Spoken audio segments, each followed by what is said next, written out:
अस्सलाम वालेकुम। बस आप ही के चैनल पर आप सबको खुशआमदीद। इंशाल्लाह सब अल्लाह पाक की रहमत के साए में होंगे। तो व्यूअर्स, आज हम अपने किचन में बना रहे हैं बहुत ही मज़ेदार और यमी से भिंडी पकोड़े, जिसके लिए मैंने तकरीबन 1 पाव भिंडी ले ली और इसको मैंने अच्छी तरह से धो के और खुश करके रख लिया। और 3-4 एक हरी मिर्चें साबुत ये रख ली हैं, और चाट मसाला और कुछ रेड मिर्चें ये मैंने इसमें ऐड करनी है। वैसे रेड मिर्चें मैं अपने खानों में इस्तेमाल नहीं करती, लेकिन कुछ चीज़ों में डालनी पड़ती हैं। लहसुन, अदरक और हरी मिर्चें 2 एक इनका पेस्ट बना के रख लिया है। और पिंक वाला सॉल्ट लिया हस्बे ज़ायका, 1 टीस्पून आप अपने टेस्ट के हिसाब से ले सकते हैं।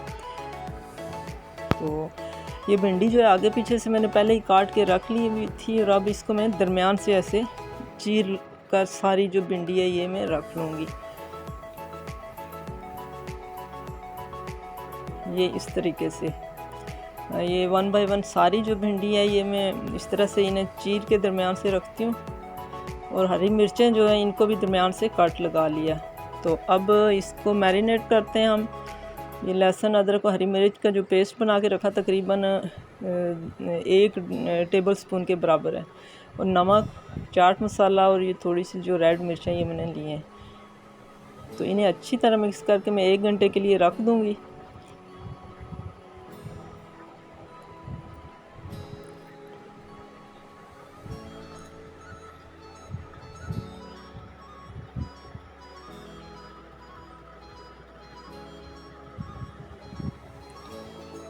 ये अच्छे से इसको कर लें ताकि मिर्चों के अंदर भी ये मसाला जाए। तो अब जो दूसरी तरफ इसके लिए मैंने बेसन जो लिया है ये अच्छी तरह मैंने छान लिया है। तकरीबन 1.5 पाव के करीब बेसन है, और इसमें कॉर्न फ्लोर 1 टेबल स्पून और चावल का आटा 2 टेबल स्पून और थोड़ी सी रेड मिर्चें ये मैं इसमें ऐड करूँगी। कुटा हुआ खुशक धनिया है 1 टेबल स्पून भर के लिया है, और काली मिर्च, नमक हस्बे ज़ायका और ज़ीरा कुटा हुआ। तो ये इसमें मिक्स कर लेते हैं बेसन में।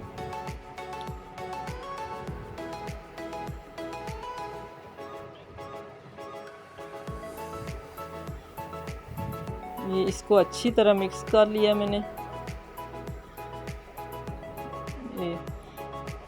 अब ये बीटर के साथ अच्छा सा इसको फेंट लेंगे, और मैं तकरीबन आधे घंटे के लिए ये भी छोड़ दूंगी। फिर इसमें मैंने वो भिंडी और वो मिक्स करना है जो मैंने मैरिनेट की हुई भिंडी थी, और इसको हम तल लेते हैं। बिस्मिल्लाहिर्रहमानिर्रहीम। तो ये मैंने भिंडी भी उसमें मिक्स कर ली बेसन में। तो अब हम इसको फ्राई कर लेते हैं। ये भिंडी के साथ अच्छी तरह बेसन को लगा लिया। ये बस हल्की आंच पे इसको फ्राई करना है ताकि ये अंदर तक भिंडी भी अच्छे से क्रिस्पी हो जाए, और इस तरह पकोड़े भी अच्छे क्रिस्पी बनेंगे।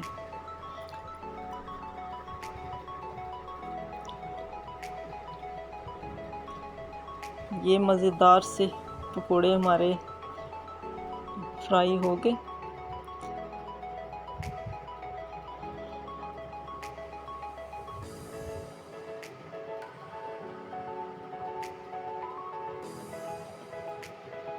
अब जो बाकी का रह गया वो भी कर लेते हैं, फिर फाइनल लुक में आपको दिखाती हूँ इसकी। जी व्यूअर्स, तो ये माशाल्लाह से बहुत ही मज़ेदार से यमी से क्रिस्पी से हमारे ये भिंडी पकोड़े बन के रेडी हो गए। इन्हें आप धनिया पुदीने की चटनी या केचप के साथ भी सर्व कर सकते हैं। आजकल का जो सीज़न है ये बदलता हुआ मौसम, इसमें शाम की चाय के साथ इस तरह की चीज़ें अच्छी लगती हैं। तो आप लोग ये ज़रूर ट्राई कीजिएगा, और कमेंट बॉक्स में अपनी राय का ज़रूर किया करें, और बेल आइकन का बटन भी ज़रूर दबा दिया करें, और सब्सक्राइब अगर नए आएँ तो ज़रूर कर दिया करें। इससे हमारी हौसला अफजाई होती है। और लाइक और शेयर प्लीज़ ज़रूर किया करें, और वीडियो पूरी देखा करें। ये एक रिक्वेस्ट है आप लोगों से। तो अल्लाह रब्बुल करीम से दुआ है कि लंबी उम्र के साथ आप सबको ढेरों ढेर खुशियाँ देखना नसीब फरमाए। आएंगे किसी और वीडियो के साथ, तब तक के लिए अपना ख्याल रखें, अपने प्यारों का ख्याल रखें। तो वीडियो प्लीज़ पूरी देखा करें, और अगर फर्स्ट टाइम वीडियो देख रहे हैं तो प्लीज़ सब्सक्राइब ज़रूर करें, और बेल आइकन का बटन ज़रूर दबा दें। तो दुआओं में याद रखें। फ़ी अमानिल्लाह।